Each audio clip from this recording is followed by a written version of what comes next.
सास बहू की लस्सी कुआं। सरिता, हम सभी जन इस नतीजे पर पहुंचे हैं कि अब हम तुम्हारे गाय के दूध से बने छाछ इत्यादि नहीं लेंगे। अरे किशन बाबूआ, ऐसन गजब नहीं करो। तुम ग्राहकों की बदौलत ही तो हम गरीब बेसहारा सास बहुरिया को 2 दफा की रोटी पानी मिलवत है। आहा, देखो सरिता मौसी, गांव का चप्पा चप्पा के ई बात जान पड़ गई है कि तुम्हारी गाय भैंसन के झुंड बेतहासा बीमार हैं। अब बीमार गाय के दूध का छाछ पी के बीमारी के बिछौने पर थोड़ी पड़े के है। ऐसा कहकर सभी जन वहाँ से रुखसत हो जाते हैं। बेचारी बूढ़ी सास मत्थे पर हाथ धरे खटाल में बंधे गाय भैंस को एकटक ताकते हुए कहती है, जाने ई ऊपर वाला हम बेसहारा सास बहुरिया से कौन से जन्म का बैर निकलत है। माँ जी, लगता है सृष्टि के रचयिता ने सारा दुख हम सास बहू के झोली में ही डाल दिया है। बहुरिया, यही दुखड़ा धंधा से तो हम दोनों जौन 4 पैसा जोर बटोर पावत रहे, वो कमाई का द्वार बंद पड़ गया है।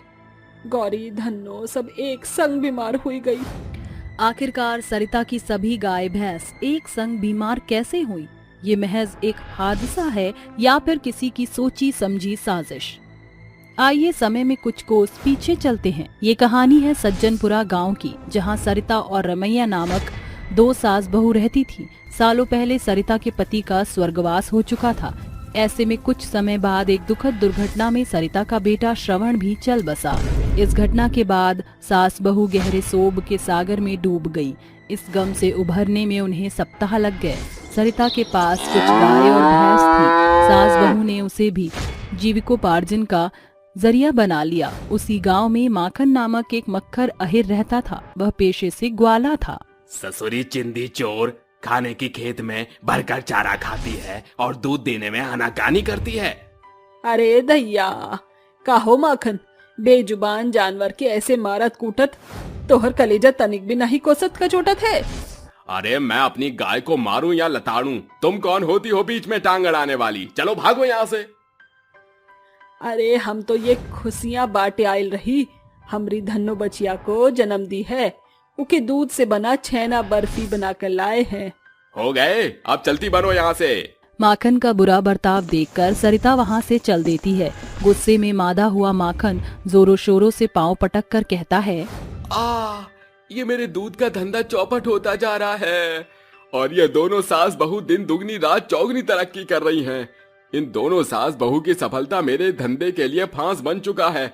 आज रात में ये किस्सा ही खत्म कर दूंगा।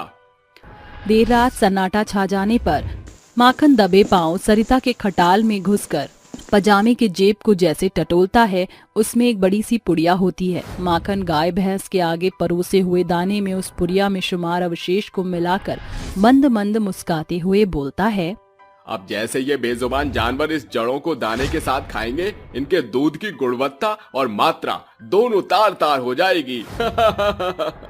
इस तरह सास बहू की संपूर्ण गाय भैंस अस्वस्थता का शिकार हो जाती हैं। आइए देखते हैं कहानी में आगे क्या हुआ। माँ जी, एक और हमारा धंधा ठप पड़ गया, मगर वहीं दूसरी ओर माखन का काम बुलंदियों पर है। कोनो बात नहीं बहुरिया, ये भाग्य की बात है। माँ जी, एक आधे उपले भी सूखे नहीं। सांझ होने वाली है, मैं ईंधन के लिए जंगल लकड़ियाँ लेने जा रही हूँ। रमैया लकड़ियाँ लेने जंगल की ओर अग्रसर हो जाती है, जहाँ एक घायल बच्चिया करहाते हुए उसके पास आती है। अरे, इस बच्चिया के पाँव तो लहूलुहान हैं। जाने किस कसाई ने इसे इतने बुरे तौर से चोटिल किया है। रमैया जल्दी से कुछ जड़ी बूटियां जोड़ बटोर कर उसके पाँव पर लगाकर अपने आंचल का एक पटुका उसके पाँव पर बांध कर सहलाती है। तभी वह बच्चिया एक बहुतायत बड़ी सुनहरी जादुई गाय में बदलती है। मुझे देखकर स्तब्ध ना हो, मेरा नाम नंदी है। मैं कैलाश नगरी से भ्रमण के लिए यहाँ आई थी, मगर एक शिकारी ने मुझ पर निशाना भेदा। तुमने मेरी जान बचाई।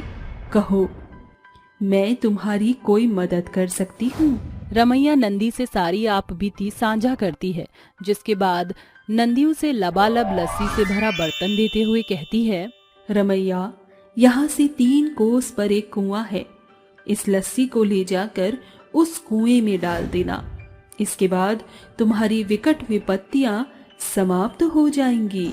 रमैया लस्सी से भरा प्याला लिए हुए कुएं की ओर अग्रसर होती है। जहाँ उसे एक बंजर कुआं दिखता है।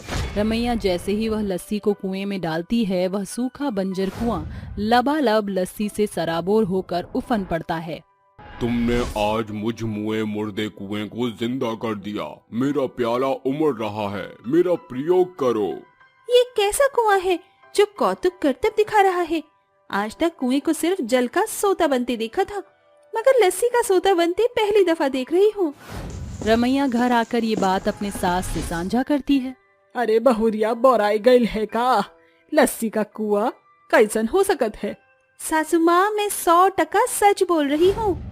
रात में सन्नाटा छा जाने पर दोनों सास बहू लस्सी के कुएं से भरसक बहुतेरी बाल्टी में लस्सी भरकर घर लाकर अगले दिन छाछ बेचने लगती हैं। अरे आवा धीना हरिया और ही ले जा, एकदम सस्ते शुल्क में माखन मलाई से भरपूर लाजवाब लस्सी, 10 रुपए माल लोटा भर। ये सुनकर सभी ग्राहक सास बहू के पास से लस्सी खरीदने लगते हैं और अगले दिन सास बहू के लस्सी की बखान करते हैं। अरे सरिता मौसी, तुम्हारी लाजवाब लस्सी ने तो काया पलट ही कर दी। अरे लस्सी पीकर ऐसा प्रतीत हो रहा था जैसे लस्सी नहीं बल्कि मंथन से निकला अमृत पी रहे हो। इसलिए आज से हमको 2 गुना लस्सी देना। अरे काहे नहीं किशन बबुआ। गांव के किसी भी तबके को ये खबर ना थी कि वह छाछ कुएं से मिल रहा था। निश्च दिन के साथ सास बहू के लस्सी की बड़ाई बढ़ती गई। साथ ही लस्सी से मिलने वाली लागत से धीरे धीरे उनकी माली हालत भी स्थिर होने लगी। ये देख बदले की भावना में तिलमिलाता माखन कहता है, इनकी गाय की अवस्था तो अभी भी मरियल है, तो इतनी मात्रा में लस्सी कहाँ से आ रही है? ये सास बहू कोई तो खिचड़ी पका रही हैं। उस रात माखन सास बहू के दरवाजे से सटा छिपकर उनके बाहर आने की बाट जो रहा था। तभी सास बहू बाल्टी लिए निकलती हैं। ये दोनों सास बहू बाल्टी लेकर चोरों की नाई कहाँ जा रही हैं? आज तो इनका कच्चा चिट्ठा जानकर रहूंगा। जैसे ही सास बहू कुएं पर आकर लस्सी भरने लगती हैं, ये देख माखन कहता है, लस्सी से भरा कुआं? अरे ससुरा, इसका मतलब इन सास बहू के जीवन का बदलाव इस लस्सी के कुएं की बदौलत है। आज मैं इस कुएं पर अपना अधिकार जमाकर इस सास बहू की आस तार बघार कर दूंगा। जैसे ही सास बहू लस्सी से लबालब भरी कुएं से बाल्टी भरकर घर की ओर बढ़ती हैं, माखन वहां आकर कहता है, ए लस्सी से भरे लबालब कुएं, अब से केवल तू मुझे लस्सी देगा। अब मैं इस लस्सी के कुएं से लाखों की कमाई करूंगा। माखन की स्वार्थी सोच सुनकर लस्सी का कुआं खौलते दूध में तब्दील होकर उफनते हुए उसके शरीर पर पड़ जाता है और करहाता हुआ जमीन पर वो चित्त हो जाता है। अरे अरे अरे, मेरा चेहरा, मेरा शरीर, अरे बचाओ, अरे बचाओ। माखन की आवाज जैसे ही सास बहू के कानों में पड़ती है, माँ जी, लगता है कोई कर रहा है। आवा कुआं के निकट से आवत है। दोनों फौरन वहां आती हैं। अरे माखन, तू ये कुआं के पास क्या करत है? ये अपना स्वार्थ साधने के मंसूबे से यहाँ आया था। ये लस्सी का कुआं केवल लाचार लोगों को मदद करता है, तुम जैसे लोभी लालचियों का नहीं। अब जब कभी तुम अपने चेहरे पर पड़ी ये चकत्ते देखोगे, तुम्हें तुम्हारी गलती का आभास होगा। माखन के लालची स्वभाव के लिए लस्सी का कुआं एक सबक बन जाता है। वही आज तक वह लस्सी का कुआं सास बहू की कमाई का श्रेय है। आज सास बहू की किस्मत उस लस्सी के कुएं के कारण बुलंदियों पर है। चुड़ैल की साजिश। सोमगढ़ में एक ऐसा गांव था जो थोड़ा शहर जैसा बन चुका था। ऐसे ही एक दिन अनु सुंदर सा लहंगा पहनकर अपनी दोस्त कविता के घर जाती है।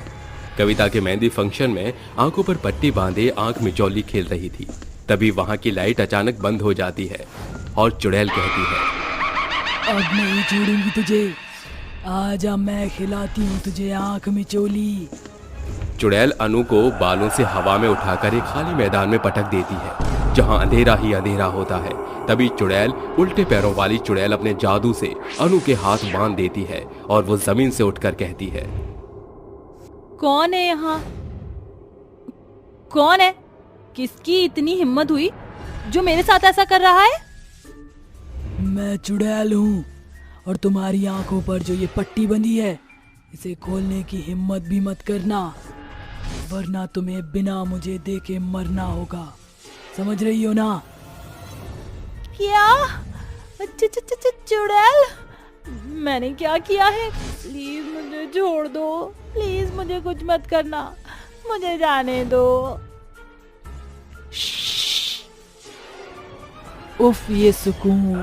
तुझे ऐसा गिड़गिड़ाता देख मुझे कितना सुकून मिल रहा है, तू सोच भी नहीं सकती है।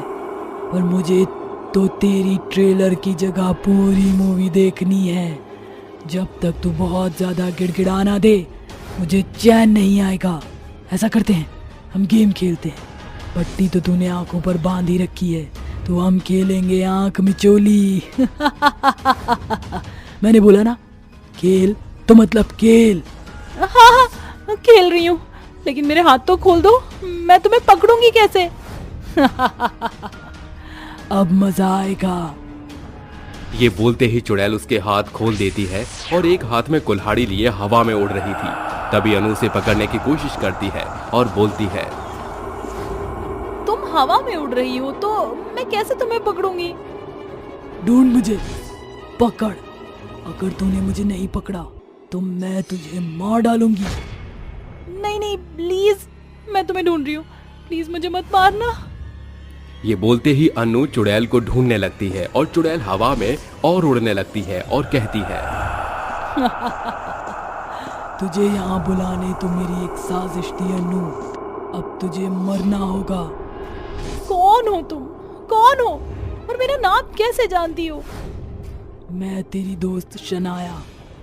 अब तो खुद समझ सकती है कि मैं तुझे क्यों मारना चाहती हूँ। सुनो, तुम प्लीज मुझे माफ कर दो। मैं बंधन चाहती हूँ, मुझे अपने किए का पछतावा है, मुझे बख्श दो। क्या तूने मुझे बख्शा था? नहीं ना, तो मरने के लिए बेखौफ रह। ऐसा बोलते ही चुड़ैल हवा में उड़ते हुए अपनी कुल्हाड़ी से उसकी गर्दन पर वार कर देती है, जिससे अनु का सिर धड़ से अलग होकर जमीन पर गिर जाता है और वो कहती है, मार डाला अनु, मैंने तुझे मार डाला। तूने मुझसे साजिश की और मैंने तुझे भी साजिश करके मार डाला। वैसे ही एक एक करके बाकियों को भी मार डालूंगी। आखिर ये शनाया नाम की चुड़ैल कौन थी और क्यों उसने अनु को मारा? आखिर दोनों का क्या रिश्ता था? जानने के लिए इस डरावनी कहानी में आगे बढ़ते हैं। शाम ढल चुकी थी और अंधेरा बढ़ गया था। प्रिया उस रास्ते से गुनगुनाते हुए जा रही थी। ओ मेरे दिल के चैन, चैन आए मेरे दिल को दुआ कीजिए। अपना ही साया देख के तुम जाने जहां शर्मा गए। अभी तो ये पहली मंजिल है, तुम तो अभी से घबरा गए। मेरा क्या होगा, सोचो तो जरा। हाय ऐसे डराना कीजिए। डरोगी नहीं तो मरोगी कैसे, और मरोगी नहीं तो मेरे दिल को चैन कैसे आएगा। जाने दो मुझे, तुम जो भी हो, मैंने तुम्हारा कुछ नहीं बिगाड़ा, मुझे जाने दो। बिगाड़ा है तूने भी, मेरा बिगाड़ा। तेरे दिल का मेरे दिल से रिश्ता पुराना है। शनाया हूं मैं, भूल गई मुझे किस तरह तूने मारा था। उसी का बदला लेने आई हूं, लेकिन एक गहरी साजिश के साथ। साजिश? कैसी साजिश? तुझे मारने की साजिश प्रिया। ये बोलते ही चुड़ैल अपने हाथ से एक जादू करती है और सामने 4 डंडों पर टिकी रस्सी आ जाती है और चुड़ैलों से उस पर चलने को कहती है। तो प्रिया बोलती है, मैं कैसे? मुझे डर लगता है, मैं नहीं चल पाऊंगी इस रस्सी पर। तेरे पास 2 ही ऑप्शन है, अब चाहे तो इस रस्सी पर चलकर डर, या मुझसे डर कर मेरे हाथों मर। प्लीज शनाया, मुझे छोड़ दो, मुझसे गलती हो गई, मैं मरना नहीं चाहती, मुझे छोड़ दो। मरना तो मैं भी नहीं चाहती थी, लेकिन मार डाला ना मुझे तुम तीनों ने मिलकर। चुड़ैलों की बातों से डरकर प्रिया उस रस्सी पर चलने लगती है, लेकिन 2 कदम बाद ही वो गिर जाती है, जिससे उसके सिर पर खून निकलने लगता है। वहीं चुड़ैल भी हवा में उड़ते हुए अपनी कुल्हाड़ी से प्रिया को बेदर्द मौत दे देती है, जिसके बाद वो जोर जोर से हंसती है। मार डाला, एक साजिश करके उसे भी खत्म कर दो, तभी मेरा बदला पूरा हो जाएगा। प्रिया को मारता देख उसकी पड़ोसन हेमलता उसके घर वालों को जाकर सब बता देती है, जिसके बाद वो तीसरे कातिल को भी पता लग जाता है और वो तांत्रिक को बुलाकर चुड़ैल की आत्मा कब्जा करवाता है। यहाँ तांत्रिक अपने मंत्र तंत्र से एक घेरा बनाता है और 24 घंटे तक मंत्र पढ़ता रहता है, जिसके बाद चुड़ैल उसके सामने आ जाती है और कहती है, 2 टके के तांत्रिक, अभी तेरी इतनी औकात नहीं कि तुम मुझे बुला सके। पर तू तो फिर भी आ गई ना, अब जब आई है तो तेरा क्रियाक्रम तो करना ही पड़ेगा।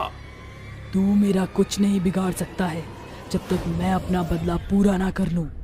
बहुत बेरहमी के साथ मारा था उस अनु ने, उसे मार डाला, बस नेहा बची है। नहीं जाऊंगी मैं यहाँ से, समझा तू? कैसा बदला? किससे बदला लेना चाहती है तू? बता मुझे। मैं बताती हूँ मेरे साथ क्या हुआ। 2 महीने पहले की बात है। मैं अपने भी उनके साथ बहुत खुश थी। हम दोनों एक दूसरे से बहुत प्यार करते थे। बहुत मुश्किलों के बाद मेरी उससे शादी हो रही थी और मैं मंडप में जाने के लिए इंतजार में थी।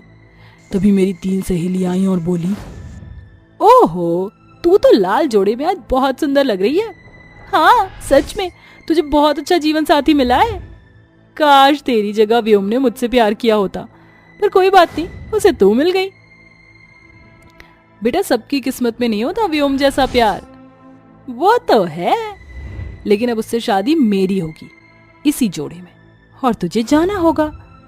ये बोलते ही अनु एक लोहे की रॉड से जोर से शनाया के सिर पर मार देती है, जिससे एक बारी में उसके सिर से खून निकलने लगता है और मरते वक्त थोड़े होश में होती है।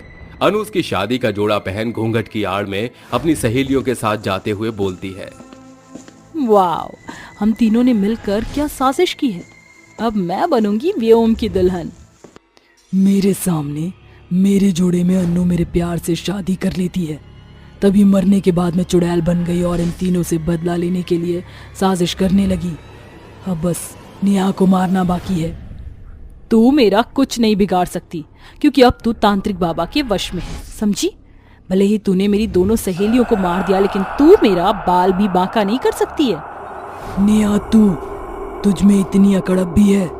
मैं तुझे जिंदा नहीं छोड़ूंगी, बर्बाद कर दूंगी तुझे। ये बोलते ही चुड़ैल अपनी कुल्हाड़ी से नेहा का गला काट देती है। वहीं उसकी बॉडी तड़पती रहती है। उसी वक्त तांत्रिक भी नेहा को बचाने के लिए चुड़ैल पर वार करता है और चुड़ैल मरते मरते भी अपनी कुल्हाड़ी से नेहा को मार डालती है, जिसके बाद शनाया की आत्मा को मुक्ति मिल जाती है।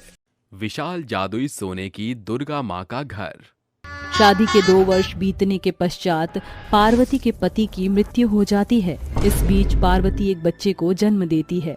अपने बच्चे के पालन पोषण के लिए मुझे कुछ तो करना पड़ेगा। ये कहते हुए पार्वती की निगाह अपने छोटे से खेत में उगी सब्जियों पर पड़ती है। क्यों ना मैं अपने खेत की सब्जियों को ही अपने भरण पोषण का जरिया बना लूं। पार्वती उन सब्जियों को तोड़कर अपने स्वर्गवासी पति के ठेले पर सजा धजा कर अपने दुधमुहे बेटे को लिए बाजार जाकर सब्जियों को बेचकर अपना गुजर बसर करने लगी थी। मगर बावजूद इसके भी उसके कुछ खास कमाई नहीं थी। गुजरते समय के साथ घर का मालिक धीना दरवाजे पर दस्तक देता है। अरे कहाँ मर गई पार्वती, चल पैसे ला। अरे भाई, इस घड़ी तो मेरे पास पैसे नहीं हैं। अरे मैं यहाँ तेरा दुखड़ा सुनने नहीं आया, दमड़ी निकाल। अगर घर का भाड़ा भरने की औकात नहीं तो उठा अपने इस सपोले को और जाकर किसी फुटपाथ पर भीख मांग। अरे तंग आ चुका हूँ मैं, 3 महीने से भाड़ा नहीं दिया। तेरे पास सप्ताह भर का समय है, या तो घर का भाड़ा दे या फिर चलती बन। धीना उसे खूब सारी खरी खोटी सुनाकर वहाँ से चल देता है, जिसके बाद पार्वती दुर्गा माँ के आगे अपना दुखड़ा व्यक्त करती है। हे जगत जननी, हे दुर्गा माँ, एक तो तूने मुझसे मेरा पति छीन लिया, अब मैं घर से बेघर होकर कहाँ भटकूंगी। रिश्ते नाते सभी ने मुंह मोड़ लिया है, एक तेरा ही सहारा शेष है माँ, अपनी बेटी की लाज रख। अगले दिन जब पार्वती देर रात सब्जी बेचकर बाजार से लौट रही थी तो एक पेड़ के पास उसे दुर्गा माँ की मूर्ति दिखती है। अरे किसने माँ की मूर्ति को इस बंजर बेजान पेड़ के पास रख दिया है, जबकि ये मूर्ति तो खंडित भी नहीं है। पार्वती दुर्गा माँ की प्रतिमा को आंचल से पोंछकर घर लौटकर अपनी दुर्गा माँ की बड़ी प्रतिमा के समक्ष ही स्थापित कर देती है। जय हो मैया, अब से आप भी मेरे परिवार की सदस्य हैं। रात ढलने के साथ सवेरे पार्वती पुनः उसी रास्ते से सब्जी बेचने बाजार की ओर बढ़ रही होती है। एक बार फिर उसे उसी पेड़ के नीचे एक और दुर्गा माँ की मूर्ति मिलती है। मैया की एक और मूर्ति? कौन है वो अज्ञानी जिसने दुर्गा माँ की कदर न जानी? पार्वती उस दूसरी मूर्ति को भी साफ सुथरा करके अपनी ठेले पर सवार करके सांझ को घर लौटती है। पता नहीं माँ, तुम मुझे ही बार बार क्यों मिल रही हो। अब मैं तुम्हें अपनी आंखों की झरोकों से दूर नहीं होने दूंगी। तीसरी दफा पार्वती को दुर्गा मैया की एक और मूर्ति मिलती है। हे जगत जननी, तुम्हारा तीसरी दफा मिलना कोई इत्तेफाक है या कुछ और? पार्वती तीसरी मूर्ति को भी उठाकर अपने घर ले आती है और एक साथ तीनों मूर्तियों की पूजा अर्चना करने लगती है। मैया, तुम 3 स्वरूप सांची में मुझ दीन दुखियारी के घर आई हो। कल से नवरात्रि शुरू होने को है, एक दफा अपने भक्तों को दरस दिखा देना दुर्गा माँ। पार्वती ये कह रही थी कि एकाएक तीनों मूर्तियां जुड़कर एक बड़ी मूर्ति के सांचे में स्थापित हो जाती हैं, जिसके साथ एक तेजोमय चमक पार्वती के पूरे घर में प्रकाशमान होता है, जो दुर्गा माँ के स्वरूप में बदल जाती है। दुर्गा मैया स्वयं मेरे घर में पधारी है, ये मेरी आंखों का भ्रम तो नहीं? पार्वती, तुमने मुझे दिल से पुकारा। भक्तों की पुकार सुनकर भगवान को तो आना ही पड़ता है। तुम मेरे सच्चे श्रद्धालु हो। तुमने मुझे कीच से उबर कर अपने मंदिर में स्थापना दी है, ये देखकर मैं प्रसन्न हूँ। कहो, तुम्हें क्या चाहिए? दुर्गा माँ, मुझ दीन दुखियारी के लिए इतना कर दो कि मुझ बेबस बेवा माँ और मेरे दूध मुही बच्चे का भरण पोषण हो सके। एकाएक दुर्गा माँ के हस्त चक्र से एक सोने का सुनहरे शेर की मूरत बाहर आती है और दुर्गा माँ कहती हैं, पार्वती, शेरा मेरा प्रिय प्राणी है। जब भी तुम मेरा नाम लेकर शेरा को पुकारोगी, ये सुनहरे सांचे में ढलकर तुम्हारी मदद करेगा। अब मुझे प्रस्थान करना होगा। दुर्गा माँ के ओझल हुए क्षण भर ही हुए थे कि धीना पार्वती की दहलीज पर दस्तक देता है। अरे ओ पार्वती का पिटारा, कहाँ छुपी बैठी है, बाहर निकल। अरे धीना भाई, अभी तो पैसों का प्रबंध हो न सका। पैसों का प्रबंध नहीं हुआ तो उठा अपने यतीम औलाद को और दफा हो जा मेरे घर से। बहुत पैसे बचा लिए तूने। पार्वती एक हाथ में दुर्गा माँ और शेर की मूर्ति लिए और दूसरे हाथ में अपने दुधमुहे बच्चे को लेकर निकल पड़ती है। कुछ दूरी का पड़ाव पार करके वह जंगल में दस्तक देती है। तभी एकाएक मौसम का रुख बदल जाता है। तेज तर्रार आंधी के साथ सर आसमान बरसाती बादलों से सराबोर हो जाता है, जिसे देख पार्वती शेर की मूर्ति से कहती है, तुम तो जगत जननी की सवारी कहलाते हो। इस दुखद सुखड़े सफर में मुझे तुम्हारी मदद की जरूरत है। माँ दुर्गा की दयालु शेरा, मेरी मदद करो। मेरे बच्चे के बचाव के लिए मुझे बसेरे की जरूरत है। पार्वती के पुकारते ही दुर्गा माँ मूर्ति से निकलकर उसके सामने आ खड़ी होती हैं। साथ ही शेर की मूर्ति जीवित सुनहरे विशाल शेर में बदल जाता है। पार्वती, अभी कुछ ही पल छिन में शेरा एक सुनहरे जादुई घर में बदल जाएगा, जिस पर मेरा बसेरा स्थापित होगा। शेरा के सुनहरे घर के सांचे में ढलने के बाद तुम्हें किसी भी चीज की आवश्यकता होने पर तुम उस सुनहरी सीढ़ियों से उतरकर शेरा से जो मांग रखोगी, मेरा शेरा उसे पूर्ण करेगा। एकाएक सुनहरा शेर एक जादुई घर में बदल जाता है, जिसके भीतर से सोने की सुनहरी सीढ़ियां निकल जाती हैं और शेर की पीठ पर माँ दुर्गा स्थापित हो जाती हैं। पार्वती सीढ़ियां चढ़कर जादुई सुनहरे शेर के घर में आती है, जहाँ सारा घर सोने से सजा धजा होता है। पार्वती दुर्गा की मूर्ति को स्थापित करती है। हे दुर्गा माँ, अपनी बेटी को इस सुनहरे घर में बसेरा देने के लिए आपका तहे दिल से शुक्रिया। 2 दिन गुजरने के बाद पार्वती को बेतहाशा भूख का आभास होता है। मुझे खाने को कुछ चाहिए। अगर मेरे पेट में ही कुछ नहीं होगा तो मुन्ना के दूध के लिए आफत हो जाएगी। पार्वती अपने बच्चे के संग दुर्गा माँ की सुनहरे शेर घर से बाहर आकर बोलती है, हे माँ दुर्गा के बहादुर शेर घर, मुझे खाने को भोजन दो। एकाएक सुनहरे शेर घर के मुंह से 56 भोग का भंडार बरस पड़ता है। शुक्रिया मेरी दुर्गा माँ के दयालु शेर घर, मेरे पास पहनने के लिए एक भी कपड़े नहीं है। मेरे जादुई सुनहरे शेर घर, मेरी मदद करो। पार्वती के पुकारते ही एक बार पुनः जादुई सुनहरे शेर घर से सैकड़ों सुंदर कपड़ों की बौछार बरस पड़ती है, जिसे देख पार्वती बेहद खुश होती है। हे दुर्गा माँ के बहादुर शेरा, तुम्हारा लाख लाख शुक्रिया। माँ, तुम्हारे कारण मुझ दीन दुखियारी की दशा बदल गई। माँ, मैं आजीवन तुम्हारे इस उपकार के लिए आभारी रहूंगी। जैसे ही पार्वती की आंखों से आंसुओं की बौछार बरसकर सुनहरे शेर घर के ऊपर सवार दुर्गा माँ के पांव पर पड़ती है, माँ अपना स्वरूप धरकर कहती हैं, पार्वती, अगर तुम सचमुच में मेरी आभारी हो तो आने वाली नवरात्रि पर अपनी माँ दुर्गा को अपने घर बुलाकर 9 दिन मेरी उपासना करके मुझे तृप्त करो। माँ दुर्गा आपकी अभिलाषा को परिपूर्ण करके आपकी भक्त आपको हर्षित करेगी। ए जादुई सुनहरे शेर घर, मुझे माँ के 9 दिन की पूजा उपासना का प्रबंध करने में मेरी मदद करो। पार्वती के इतना कहते ही सुनहरे शेर घर के मुंह से नवरात्रि का सारा सामान उपलब्ध हो जाता है। पार्वती सच्चे मन से माँ दुर्गा की प्रतिमा की पूजा करके उन्हें प्रसन्न करती है। ये पार्वती की भक्ति भावना ही थी कि हालातों की मारी पार्वती आज किसी भी विलासता की वस्तु की मोहताज न थी।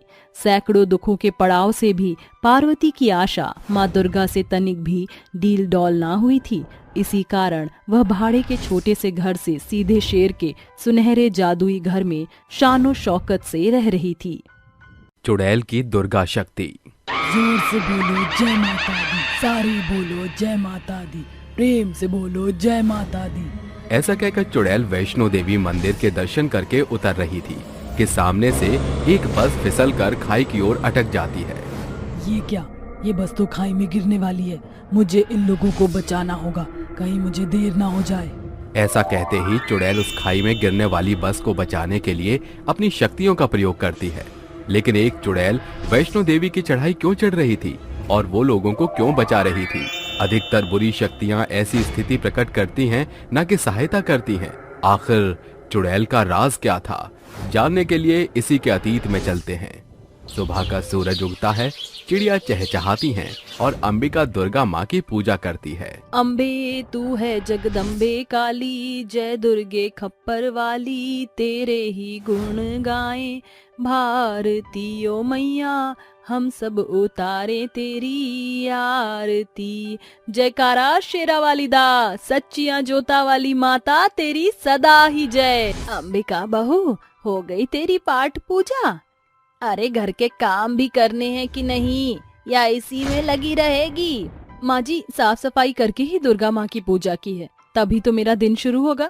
अच्छा माँ जी, मेरा बहुत मन है, हर साल मैं रही जाती हूँ। इस बार मैं वैष्णो देवी जाकर 9 कन्या को कंजिका कराना चाहती हूँ। तो चले, परसों से नवरात्रि स्टार्ट है।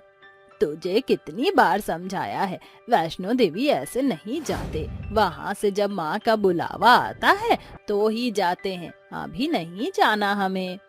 माँ जी, आप क्यों मना कर रही हैं? ये बिल्कुल सही वक्त है, माँ का बुलावा आ चुका है और मैं जाऊंगी ही।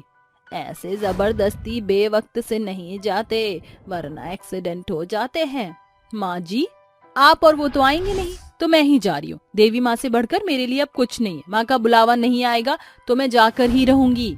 अंबिका अपनी सास करुणा की एक नहीं सुनती और अगले दिन ही पास से वैष्णो देवी जाने वाली बस में बैठ जाती है। तभी उसका पति गौरव आकर कहता है, अंबिका, अंबिका तुम ऐसे अकेले क्यों जा रही हो? मैं भी चलूंगा तुम्हारे साथ। अरे नहीं, आप कभी मेरे साथ नहीं आते कहीं, और आपने इतनी बार मना किया है। आप माँ जी की तरह हो, जरूरी नहीं है माँ के बुलावे का इंतजार करें, इसलिए मैं जा रही हूँ, बाय। अंबिका की बस चलना शुरू होती है और वो अपने सास पति को छोड़कर वैष्णो देवी मंदिर के लिए निकल जाती है। 3 दिन बाद अंबिका वैष्णो देवी पहुंच जाती है, जहां उसकी बस से सभी लोग उतरते हैं और मंदिर की चढ़ाई करना शुरू कर देते हैं। मुझे विश्वास नहीं हो रहा कि मैं कटरा तक पहुंच गई। अब बस इस पहाड़ को पार करके माता के दर्शन करना बाकी है। बहन जी, आप पानी पिएंगी? नहीं, अब तो माता के दर्शन के बाद ही मैं जल की बूंद ग्रहण करूंगी। तो आओ माँ के पास चलते हैं। चलो बुलावा आया है, माता ने बुलाया है। जय माता दी, ऊंची पर्वत पर माँ ने दरबार लगाया है। चलो बुलावा आया है, माता ने बुलाया है। जय माता दी। माता रानी के भक्तों के साथ अंबिका आगे बढ़ ही रही थी कि अचानक से तेज बादल फट जाता है, जिससे पहाड़ों पर चट्टानें गिरकर सामने आ जाती हैं और बाकी लोगों के साथ अंबिका भी मर जाती है। हे दुर्गा माता, आपने मुझे यहाँ तक बुलाया है तो ऐसा क्यों किया? यहाँ मैं आपके दर्शन करना चाहती हूँ, मेरी इच्छा को पूर्ण करें। ये कहते हैं मृत शरीर से उसकी आत्मा निकल कर आती है और अपना चुड़ैल रूप देख कर कहती है, मेरी आत्मा यही है, इसका मतलब मैं अभी भी माता रानी के दर्शन कर सकती हूँ। ये बोलते ही चुड़ैल अंबिका आगे के रास्तों को पार करने लगती है। तब इतनी तेज तूफान आती है कि वो बढ़ ही नहीं पाती, जबकि बाकी भक्त आराम से आगे की ओर चले जा रहे थे। ये क्या हो रहा है? मैं अपना कदम आगे क्यों नहीं बढ़ा पा रही हूँ? बाकी लोग तो आराम से चले जा रहे हैं, मैं आगे जाकर ही रहूंगी। मुझे माता के दर्शन करने हैं। दुर्गा माता की जय, वैष्णो देवी मैया की जय। दुर्गा माँ का नाम लेते ही वो तूफान एकदम से हट जाता है और चुड़ैल आगे चलने लगती है। आगे आते ही चुड़ैल के सामने ज्वालामुखी का आग से भरा रास्ता आता है। ये क्या? ये रास्ता मेरे लिए और कठिन क्यों होता जा रहा है? कभी बादल फटे तो कभी तूफान, कभी ज्वालामुखी। कहीं दुर्गा माँ मेरी परीक्षा तो नहीं ले रही? चाहे कुछ भी हो जाए, मैं दुर्गा माँ के दर्शन करके ही रहूंगी। अंबिका की भक्ति को देखकर बादलों में बैठी दुर्गा माँ और उनका शेर कहता है, माँ, आप अंबिका से इतनी कठिन परीक्षा क्यों ले रही हैं? देखिए, इतने पड़ाव को पार करके भी कितनी साहसी है। शेरा बेटा, ये मेरी बहुत प्रिय भक्त है जो मेरे लिए इतने कष्ट उठाकर भी मेरे दर्शन पाना चाहती है, तो इसकी परीक्षा लेनी ही पड़ेगी ना? हाँ माँ। तभी चुड़ैल सारी मुश्किलों को पार करती हुई पैरों में छाले लिए आखिर माता रानी की गुफा तक पहुँच जाती है और उनके सामने नतमस्तक होकर कहती है, आखिर दुर्गा माँ आपके दर्शन मैंने पा ही लिए। मेरी दिल की इच्छा थी माँ, वैष्णो देवी आऊं और कंजिका खिलाऊं। तभी चुड़ैल हाथ पर कपूर जलाकर आरती करती है। ओम जय अम्बे गौरी मैया, जय श्यामा गौरी। तुमको निश दिन ध्यावत हरि ब्रह्मा शिव जी। ओम जय अम्बे गौरी, तुम ही जग की माता, तुम ही हो भरता, भक्तन के दुख हरता, सुख संपत्ति करता, मैया जय श्यामा गौरी। ये कहते ही अंबिका बेहोश हो जाती है। तभी दुर्गा माँ एक तेज रोशनी के साथ प्रकट होती हैं और कहती हैं, उठो पुत्री, देखो मैं तुम्हें दर्शन देने आई हूँ। आखिर तुमने मेरे दिए सभी पड़ाव को पार कर ही लिया। तभी चुड़ैल होश में आती है और हाथ जोड़कर कहती है, दुर्गा माँ, आप इतनी मुश्किलों के बाद मुझे आपके दर्शन प्राप्त हो ही गए। हाँ अंबिका पुत्री, आखिर तुमने मेरे दिए सभी पड़ाव को पार कर लिया, यहाँ तक कि मौत को भी पीछे छोड़ दिया। इसलिए मैं तुम्हें मेरी भक्ति की दुर्गा शक्ति प्रदान करती हूँ। इसी पहाड़ों पर हमेशा रहोगी, यही तुम्हारा मोक्ष धाम है। यदि कोई मुसीबत में होता है तो तुम उसकी रक्षा करोगी। शुक्रिया माँ, आपके दर्शन से ही मैं मोक्ष को प्राप्त हो गई। मुझे ये वरदान देने के लिए आपका कोटि कोटि नमन। ऐसा कहते ही दुर्गा माँ अंतर्ध्यान हो जाती है। उसके कुछ देर बाद चुड़ैल अपना रूप बदलकर 9 कन्याओं को कंचक खिलाती है और कहती है, 9 कन्या तो हो गई, अब एक लांगूरा कहाँ से लाऊं? ये सोचकर चुड़ैल परेशान होती है कि दुर्गा माँ का शेरा कहता है, माँ अंबिका ने इतनी परीक्षाएं पास की हैं, तो क्या मैं लांगूर बनकर उनके पास चले जाऊं? हाँ बेटा, चले जाओ। तभी शेरा बालक बनकर अंबिका चुड़ैल के कंचक में बैठ जाता है, जिससे श्रद्धा के साथ बच्चों को भोजन कराती है। सारे बच्चे जोर से बोलो जय माता दी। सारे बोलो जय माता दी। दुर्गे मैया की जय। इस तरह से चुड़ैल अंबिका की इच्छा पूरी होती है। वो पहाड़ से दुर्गा माँ के जयकारे लगाते हुए उतरती ही है कि उसके सामने एक बस का ब्रेक फेल हो जाता है, जो पेड़ से टक्कर खाने के बाद खाई में झूलती है। अरे कोई बचाओ, हमें कोई बचाओ, हम मरना नहीं चाहते हैं। बचाओ बचाओ हे माता रानी, आपके बुलावे से हम आए हैं। हमारे साथ कोई दुर्घटना मत कीजिए माता रानी, हमें बचा लो। ये क्या, ये बस तो खाई में गिरने वाली है। मुझे इन लोगों को बचाना होगा। आखिर दुर्गा माँ ने मुझे जो काम सौंपा है उसे मुझे पूर्ण करना ही होगा। जयकारा शेरा वालिदा बोल साचे दरबार की जय। ये कहते ही चुड़ैल दुर्गा माँ का नाम लेकर अपनी पूरी ताकत लगाकर उस बस को ऊपर उठाने की कोशिश करती है, पर उठा नहीं पाती। हे दुर्गा माँ, आपकी भक्ति में ही शक्ति है। आपने जो मुझे दैवीय शक्ति प्रदान की है उसे सक्रिय कीजिए ताकि मैं इस बस को उठा पाऊँ। चुड़ैल के कहते ही उस पर फिर से एक रोशनी आती है, जिससे वो खाई में झूलती हुई बस को उठाकर बचा लेती है। शुक्रिया माता, आपके सामर्थ्य से मैंने इन सभी लोगों को बचा लिया। जो मेरे साथ हुआ वह मैं किसी और के साथ नहीं होने दूंगी। आजीवन आपकी सेवक बनकर आपके भक्तों की रक्षा करूंगी। इस तरह से चुड़ैल दुर्गा माँ की भक्ति से उनकी मिली शक्ति से सभी की रक्षा करती है। सास बहू का ऑटो रिक्शा ढाबा। प्रीतमपुरा गांव में वंशिका अपने पति राहुल और सास जमुना के साथ रहती थी। राहुल अपनी जिम्मेदारी ऑटो चलाकर परिवार के प्रति निभाता था। उसे अपनी ऑटो से बहुत लगाव था, इसलिए उसकी ऑटो का नाम जुनून था। तो वहीं वंशिका घर का अच्छे से ख्याल रखती थी। माँ जी, आपकी चाय। अरे बहू, अदरक तो डाली है ना चाय में? जी माँ जी। अरे ये कहाँ रह गए? अभी तक अपनी प्यारी ऑटो को चमकाने में लगे हुए हैं शायद। ये कहकर वंशिका घर के बाहर जाती है तो देखती है राहुल अपने ऑटो को साफ कर रहा था। अरे ये लो, चमक गई मेरी जुनून। अरे सारा जुनून अपने जुनून को चमकाने में ही लगा दोगे क्या? तुम चाय पी लो, फिर तुम्हें ऑटो चलाने भी जाना है। अरे भगवान, आ गया मैं, हो गया साफ। और तुम बार बार मेरे जुनून को ऐसे मत बोला करो। तो कैसे बोलूं? एक बात बताओ, तुमने क्या सोचकर अपनी ऑटो का नाम जुनून रखा है? तुम नहीं समझोगी, फिर मैं बताता हूँ। ये मेरे माता पिता ने मुझे अपने पैरों पर खड़ा होने के लिए पैसे जमा करके बड़ी मुश्किल से ऑटो दिलाया था। ऑटो मेरे लिए बहुत अजीज है। मेरे सिर पर इसे चलाने का जुनून सवार था, इसलिए मैंने इसका नाम जुनून रख दिया। ओहो, अभी वैसे ही है। मतलब आपको मजा आता है ना चलाने में? बहुत, इसीलिए तो मैंने घर चलाने का इसे ही जरिया बनाया है। राहुल नाश्ता करने के बाद ऑटो चलाकर निकल जाता है और चौक पर खड़ा होकर कहता है, MB1 रोड, शनि बाजार रोड, देवापुरा, आओ आओ आओ, जल्दी आओ जल्दी आओ, देवापुरा देवापुरा देवापुरा, मैडम देवापुरा। मैडम देवापुरा जाओगे? नहीं भैया।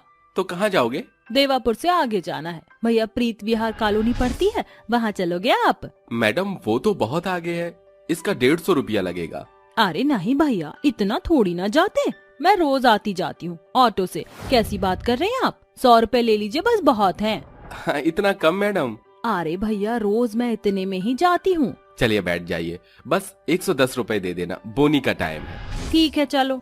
इस तरह से राहुल अपनी ऑटो में उस औरत को बिठाकर प्रीत विहार छोड़ देता है और पैसे ले लेता है। फिर वहाँ से आते वक्त कहता है, नमनपुर नमनपुर नमनपुर। अरे भाई साहब, नमनपुर जाओगे भाई साहब? नहीं। तो कहाँ जाना है बता दो।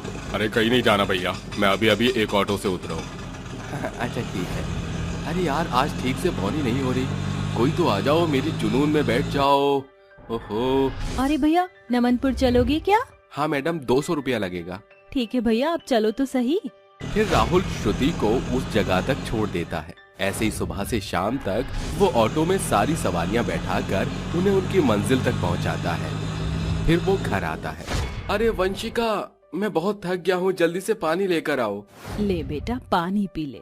अरे माँ, आप क्यों पानी लाई? वंशिका को बोला था मैंने। अरे बेटा, वो खाना बनाने के लिए सब्जी लेने गई है।